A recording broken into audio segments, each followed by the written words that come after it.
बिस्मिल्लाहिर्रहमानिर्रहीम। अस्सलाम वालेकुम नाज़रीन। डी चौक का धरना, बुशरा बीबी पर तनकीद और नून लीग को इसके हवाले से क्या सियासी फ़ायदा हुआ, क्या नुकसान हुआ, और इस पे बात करेंगे कि स्टॉक मार्केट 1 लाख से ऊपर जा रही है, महंगाई का जो तवाज़ुन है वो किस हद तक नीचे और किस हद तक ऊपर है। इन टॉपिक्स पे बात करने के लिए हमारे साथ अमीन ज़की सर मौजूद है, founder member PTI, x general secretary Punjab के, और साथ हमारे साथ हैं हामिदुल्लाह सर हैं जो स्टॉक एक्सचेंज एक्सपर्ट हैं। हम इनसे बात करेंगे। सबसे पहले तो sir thank you so much, आप लोग आए और आपने टाइम दिया। कैसे हैं आप लोग? Thank you. वालेकुम सलाम।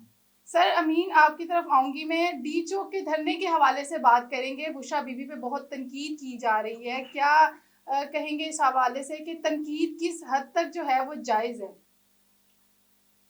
जायज़ नाजायज़ तो एक तरफ है। सबसे पहले तो ये डी चौक की जो प्लानिंग थी, अगर ये संजानी चौक की जिस तरह बात हो रही थी, और हमारे पीटीआई के बहुत सारे लोग ये चाह रहे थे कि संजानी चौक पे ये धरना हो जाए, वहाँ बैठ के प्रोटेस्ट हो जाए, क्योंकि डी चौक पे बहुत सारी फोर्सेस उन्होंने इकट्ठी की हुई थी। वहाँ आर्मी भी थी और रेंजर के लोग भी थे, पुलिस भी थी इस्लामाबाद की। उससे मतलब नहीं उस पर ध्यान दिया गया। इसके अलावा वहाँ पे बाहर के प्रेसिडेंट भी आए हुए थे, बेलारूस। इसके अलावा जब उन्होंने, हमारी एजेंसियों ने भी और दूसरी हुकूमत ने भी ये कहा कि आप वहाँ पे अपना प्रोटेस्ट कर लें, तो वहाँ बैठ के पुरअमन हम मुजाहरा कर सकते थे। तो लेकिन अपने मैडम बुशरा बीबी साहिबा, उनका था कि नहीं, लाजमी वहाँ डी चौक पे हमने जाना है और आज हमने हर सूरत खान को रहा करवाना है। ठीक है ना जी, 24 नवंबर को रहा करवाना है हर सूरत। और अपना उसमें और अली अमीन गंडापुर और ये सारे कह रहे थे कि रहा करवाना है। तो आज जो तनकीद हो रही है, अगर तो वहाँ पे कामयाब हो जाता तो कोई ऐसी बात ना थी, या कामयाब नहीं भी होता, मतलब पुरअमन तरीके से मतलब मुजाहिरीन चले जाते, लेकिन वहाँ पे यही लोग आप बता रहे हैं कि कत्ल गारत हुई है, वहाँ पे वर्कर मरे हैं और ज़ख्मी बेशुमार हैं। तादाद मतलब 20 कारकुनों की शहादत तो तहरीक इंसाफ की जो क़यादत है वो मान रही है, और ज़ख्मी की अलहदा। लेकिन सर कई जगह तो ये भी कहा जा रहा है कि हज़ारों की तादाद में जो है शहादतें हुई हैं। नहीं, ये हज़ारों की नहीं, सैकड़ों का मैंने सुना है, जी सैकड़ों जी। का कहा जा रहा है।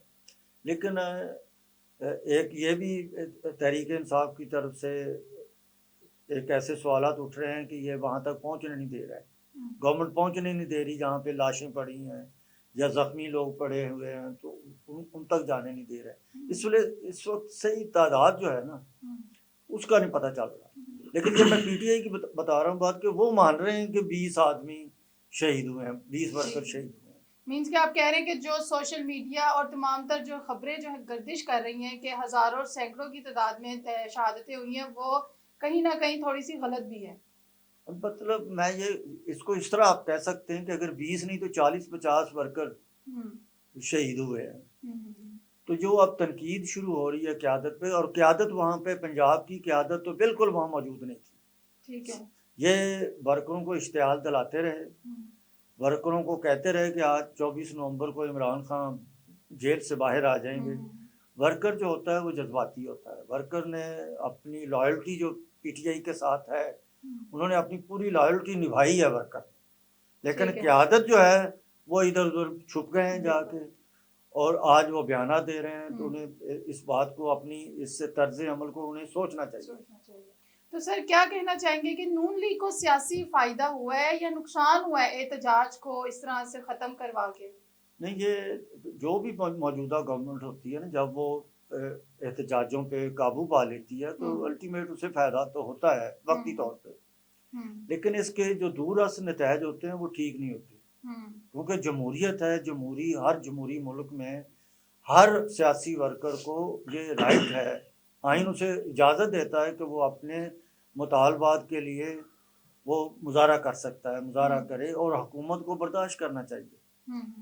तो ये मैं समझता हूँ कि मुज़ाहरा इन्हें करने देना चाहिए था। हम्म, इतनी फोर्सेस वहाँ पे नहीं लगानी चाहिए थी। वो एक ख़ास हद तक जो आगे रेड जोन है या जो भी था वहाँ पे वो अपनी सिक्योरिटी रखते। हम्म, लेकिन डी चौक के ऊपर अगर पुरअमन मुज़ाहरा हो जाता तो कोई बुरी बात नहीं। बुरी बात नहीं थी। और एहतजाज मेरे ख्याल से एक आईनी हक भी है। हर हुकूमत में जो एहतजाज किया जाता है, हक के लिए आवाज़ निकाली जाती है, तो आपको क्या लगता है ये होना चाहिए था? बिल्कुल होना चाहिए। देखें, एहतजाज करना या तो यहाँ पे कोई डिक्टेटरशिप तो नहीं है, इस वक्त मार्शल लॉ तो नहीं है, बिल्कुल।